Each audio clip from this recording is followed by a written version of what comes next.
As well as showing to young pictures of your family, you also showed her some Python clips, didn't you? Oh, yeah. Yes, that's right. Well, I didn't want to really, but the director thought. What did you show her? Well, we were sat in this airport where there were no planes flying, waiting to get the one plane which was going to take us up to Mount Pector, actually. Yeah. And we were just sitting there, and Neil had brought along some Python clips, including the fish slapping dance. And the fish slapping dance is one of those things which I think people you either have a sense of humour or you don't. I mean, it's not, you don't have to know the language and anything else, just two grown men hitting each other with fish and falling in a canal. And we just played it, and So Yang looked at it, and she just cracked up. It was lovely. She just really laughed. She really gets the idea of it. So I thought, well, there's a market for us all. Yeah. The new North Korean sort of sport, fish slapping. I could become the advisor. It was lovely that. Yeah, it's so weird to think of, people not knowing Python, but it's, she didn't even know, they didn't know who the Queen was. No, I did ask her. It's not there, but when I said to the class, I'm from Britain. Does anyone know the capital of London? Someone said London. Good. Do you know anybody from England, from Britain? You know the Queen? No. Do you know Queen? Yes, we love their music. No, they didn't say that at all. But that was interesting. That sort of limitation there. But I think, you see, I get the feeling that I've been to South Korea. I'm sure people here have been to South Korea. People here may have been to North Korea. Anyone here been to North Korea? There we are. Yeah. One. Kim Il-sung. Kim Il-brown. But I mean, there's a boisterousness to the Koreans. They're lively. They like to sing. They like to dance. They like to drink. And I don't think that's separate. The 38th parallel, the DMZ has separated their sense of enjoyment, and it's still there on both sides. And they like to have a good time, and they like to laugh.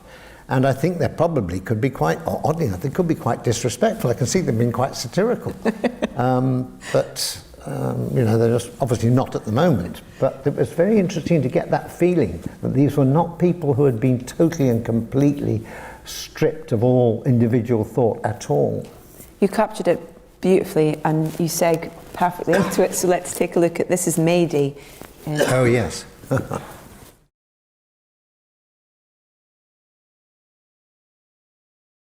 That was amazing. That was a day, I mean, there was no way that could be controlled by the minders, really. Oh, exactly. Just let us wander along. I don't think they stopped us filming at any point there. That's amazing. What did you enjoy most about the experience of being in North Korea? Well, I enjoyed finding out that it wasn't a dreadfully frightening, threatening, menacing place that I thought it might be. And I suppose I enjoyed making friends with the people there, or beginning to understand them a bit, which is what it was all about. As I say, even our stern minders, they weren't that stern in the end. And I had my 75th birthday while I was in North Korea. And at the end of the day, they just brought me a birthday cake. They'd all organised it. The minders had organised this, and we had a special party and food and all that. This huge, big, creamy birthday cake, which must have used up most of their agricultural output for about a year and a half. I would think it was just vast and creamy, I suppose I felt more relaxed as time went on, whereas I did at one time think I'd feel slightly more fearful, slightly more awkward, slightly more uncomfortable, slightly more lonely there. But I didn't feel that, so that was the best thing that happened, really. And you talked to me about when you that point when you were leaving as well, and that feeling that you all had as a crew when you left, which was a surprise to you all, I think. Yes, I mean, again, talking about the crew, we talked a lot together and sort of evaluated the day, together, and I think all of us had the same feeling at the end, which is just not what I'd expected, which is that we didn't particularly want to leave. I mean, it had sort of been inbred into me before I went that, 6 days will be enough. You're going for 2 weeks. My God, you'll want to get out. And we didn't particularly. and that was not just me, that was all the crew. I think we found that there was something there. I know that we'd been looked after very well, better than a lot of people who live in the country, I'm sure. But on the other hand, there was this feeling that it hadn't been the monster. In fact, in many ways, it had been rather serene, rather peaceful. I mean, Pyongyang as a city is a wonderful city to walk around because there's no cars on the road, no traffic jams, no sort of people being run over on bikes or anything like that. It's all very, very quiet. No advertising? No advertising, no, there's absolutely no advertising. No consumer advertising, which is quite odd, because we come from a society which is always trying to sell you things all the time. And so it's quite odd there. All they're selling really is the people united behind the leaders. And that's not as heavy, even that's not as heavy as I thought it would be. But so yes, I suppose my feeling was feeling of relief, tempered my happiness.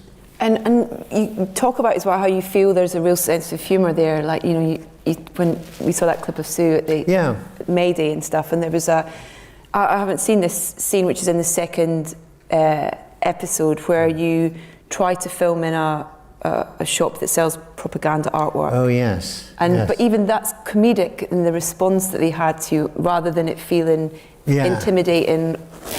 Yes, I mean that was a very odd. They have little sort of tourist shops, and we were outside Pyongyang.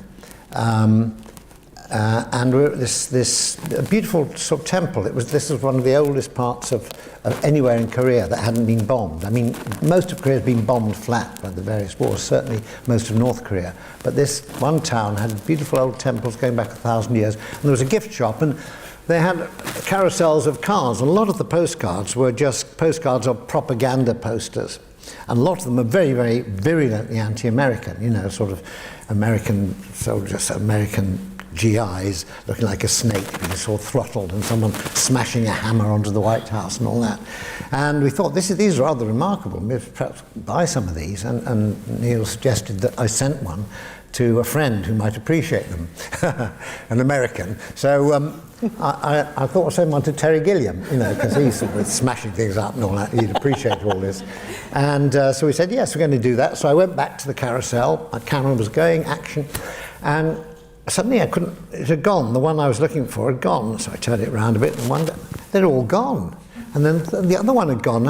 I noticed the rather natty manager in a little suit just taking them out, giving them to the girl who's in national dress, standing behind the counter, and just put them under the counter like that. All the ones that had anti-American propaganda. We said, this is ridiculous. It's so blatant. I mean, what's going on here? And so another little discussion took place at a very high level. And it turned out in the end that because President Trump was beginning to make some overtures towards Kim Il-sung and meeting up together, that they weren't so anti-American after all. So they were trying to get rid of all these awful images of America that they would have sold you a couple of months before. So, I mean, you might think that's quite an optimistic sign, how quick change can be. Yeah. But, so Terry Gilliam I had to send him rather nice ones, some flowers or something like that. Well, you don't understand that. What's with the propaganda ones? Well, Terry, there's a long story.